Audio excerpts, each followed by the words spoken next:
پوری نماز کے اندر انگلیاں کھول کے نہیں رکھنی ہوتی، بند کرنی ہوتی، اسے نہیں کھولیں۔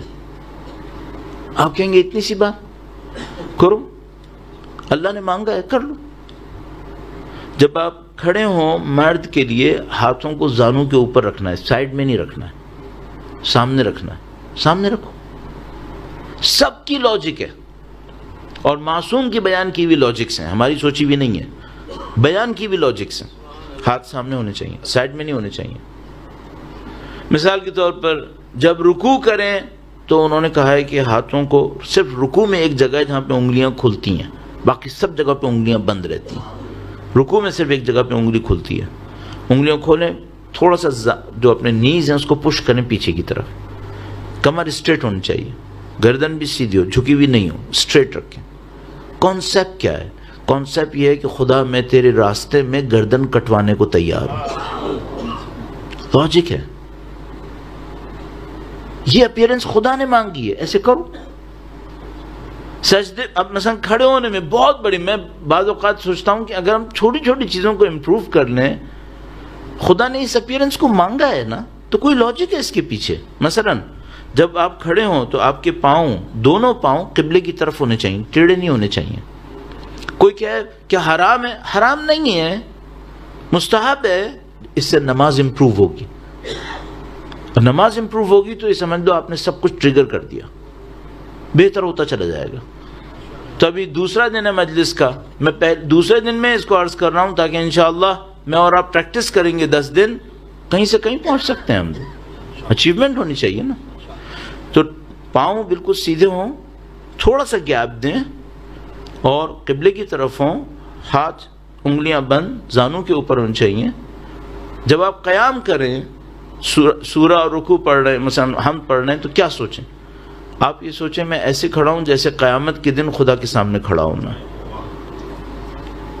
قیام کا مطلب یہی ہے، قیام کھڑا ہونا، قیامہ بھی اسی سے ہی ہے۔ پھر آپ رکوع کریں، کیا سوچیں؟ کانسیپٹ یہ ہے کہ رکوع کرتے وقت سوچو کہ میں اللہ کی راہ میں گردن کٹوانے کو تیار ہوں۔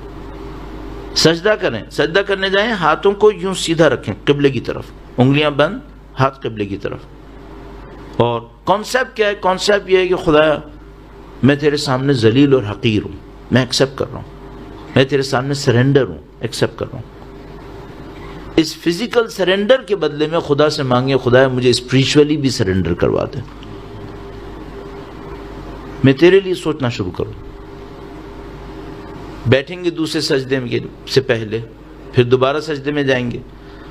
روایت نے بہت خوبصورت بیان کیا، میں جب بتاتا ہوں میں لطف لیتا ہوں اس کا، اور کئی دفعہ بتا چکا ہوں، اور آپ نے ظاہر 10 جگہ اور بھی سنا ہو شاید۔ دوسرے سجدے کو کہتے ہیں، یہ جو پہلا سجدہ ہے یہ ہماری کریشن کی طرح ہے، جیسے خدا نے ہمیں پیدا کیا۔ تو جو دوسرا سجدہ ہے یہ کہتے ہیں یہ ڈیتھ ہے، موت۔ دوسرا سجدہ کرنے کا ہے تو یہ دوسرا سجدہ میری اور آپ کی موت کی طرح ہے، اور اس سجدے کے اندر اپنی موت کو یاد کرے انسان، خدا مجھے اچھی موت چاہیے۔ اور اس دوسرے سجدے کے بعد اگر دوسری رکعت ہوئی یا آخری رکعت ہوئی تو آپ نے تشہد پڑھنا ہے۔ کیسے تشہد پڑھیں؟ یہ سوچ کے پڑھیں کہ خدایا اس گواہی کو قیامت کے دن مجھ سے قبول کر لے۔ تو اگر کسی کا تشہد خراب ہوا تو قیامت کے دن شاید اس کی گواہی بھی صحیح نہیں ہوگی۔ یہ سب آگے تک جائے گا۔ اور مثال کے طور پر بہت خوبصورت ایک جملہ روایت کے اندر آیا، فرمایا یہ جو پہلا سجدہ ہے یہ کریشن ہے، یہ جو دوسرا سجدہ ہے یہ ڈیتھ ہے، یہ جو ان بٹوین دو سجدہ آپ بیٹھے یہ کیا ہے؟ کہا یہ دنیا کی زندگی ہے، اس کے لیے کہتے ہیں استغفر اللہ ربی واتوب الیہ۔ یہ دنیا کی زندگی اتنی چھوٹی سی ہے، دو سجدوں کے درمیان کتنا اسٹے کرے گا کوئی؟